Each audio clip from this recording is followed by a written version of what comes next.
Buenas noches, mi nombre es Elsa Yasmi Castro Calderón y procederemos a realizar la entrevista. Buenas noches. Buenas noches. Por favor, dígame su nombre. Mi nombre es Milagros Calderón Alvarado. Bien, procederemos a grabar esta entrevista con su debido permiso. ¿Usted está de acuerdo? Sí, señorita. Ya. Me dijo que su nombre era Milagros, ¿verdad? Sí. ¿Cuál es su edad, señora Milagros? Mi edad es 47 años. Qué bueno. ¿Y su sexo? Femenino. ¿Cuál es su nivel educativo? Técnica en superior. Procederemos a hacer la entrevista. Como pregunta número uno, tenemos, ¿cuáles considera usted que fueron los principales problemas económicos, políticos, sociales que se vivieron en el gobierno de Alberto Fujimori en el Perú? En el gobierno del presidente Alberto Fujimori hubo muchas necesidades económicas y también hubo mucha hiperinflación y desempleo para todo el Perú.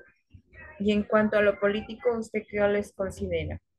En lo político consideramos mucha corrupción, mucha matanza, todo era el Perú, todo era golpe y era una institución democrática. Ah, ya. Le digo, y en cuanto a los sociales, ¿qué opina usted que se dio?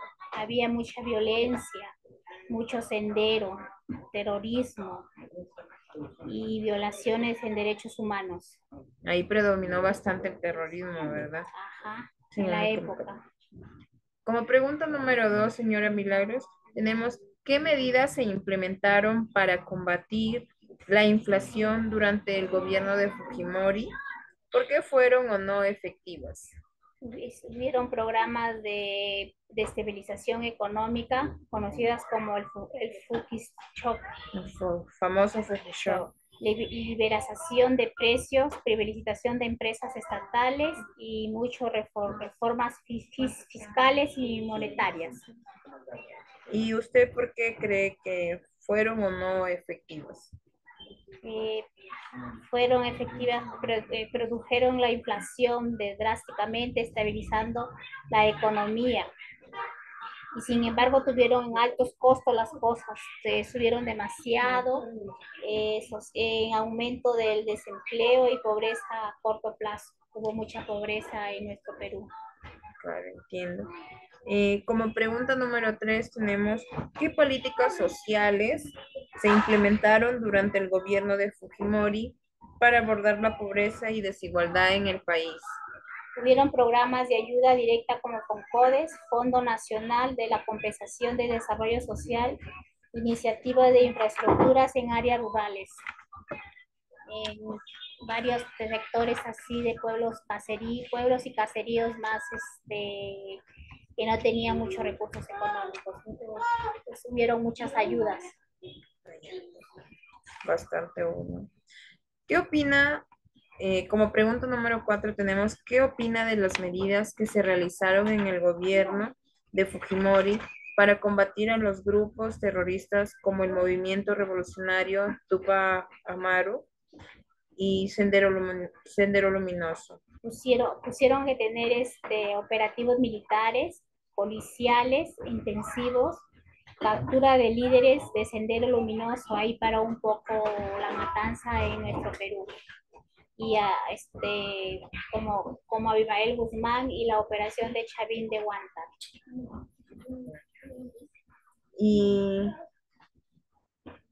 como pregunta número 5 tenemos, durante el gobierno de Fujimori se realizó una campaña de control demográfico, el cual consistió en la esterilización de miles de mujeres, ¿no? Sobre todo de campesinas e indígenas. ¿Qué opina usted sobre esta política? Yo opino que no debería de ser esta esterilización porque en el transcurso del tiempo podríamos tener como te dice, otras cosas y esas gentes que las han esterilizado ya no podrían tener más hijos. Entonces yo no he creído que sea conveniente este método que les han hecho tantas personas. Más que todo porque se violaban los derechos los humanos, derechos ¿verdad? humanos, sí. Bien. Como pregunta número 6 tenemos, ¿conoce las medidas que se tomaron durante el gobierno de Fujimori para controlar la prensa y cuáles fueron sus repercusiones en la libertad de expresión? Hubieron muchos sobornos y presiones y medios de comunicación, manipulaciones de informaciones y censuras.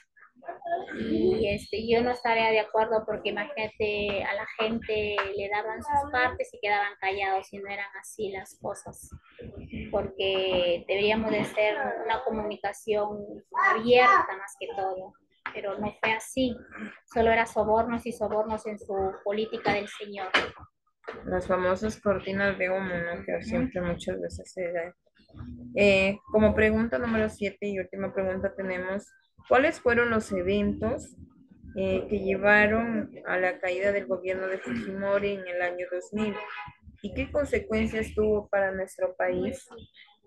Mostrando la corrupción de Vladimir, los Vladivideos, Ujú. de lo que hacían en el gobierno, pero eso está mal, pues porque ahora imagínate en qué quedó su gobierno. Vladimir quedó preso, entonces toda esa corrupción no era dable y más que todo era una imagen que no era para todos los peruanos. Estaba mal todo lo que ellos salían en los videos, o sea, no era correcto todas las cosas que ellos hacían en el gobierno. Como todo lo hacían al indebido, ¿no?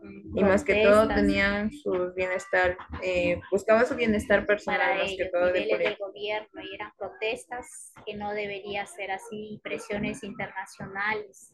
Entonces eran cosas que no eran dables presentar en videos de Vladimir, pues todas las cosas que salían a la luz. ¿Y qué consecuencias tuvo para nuestro país? La renuncia de Fujimori, la huida a Japón, la tradición de un gobierno interino, restauración gradual de la democracia que hubo en el gobierno, todas esas cosas. En realidad todo fue un complot, ¿no? Porque el señor Fujimori al verse pues ya, como dice, con la soga en el En el cuello, cuello todo se había perdido. ya no le quedó más remedio que irse del país, pero esa no era la solución, ¿no? Porque si hubiese sido un presidente, como quien dice, de ejemplar, pues hubiese seguido su gobierno, pero realizándolo de la forma positiva. Entonces, como ya hizo todas sus cosas, no demostró un gobierno eficaz ni menos democrático, entonces optó por huir. Bien, señora Milagros, muchas gracias por haberse tomado el tiempo de haberme respondido estas preguntas. Le agradezco bastante y muchas gracias, docente. Ya, Eso es, muchas gracias, señorita Yasmin. eso es en cuanto a toda mi entrevista.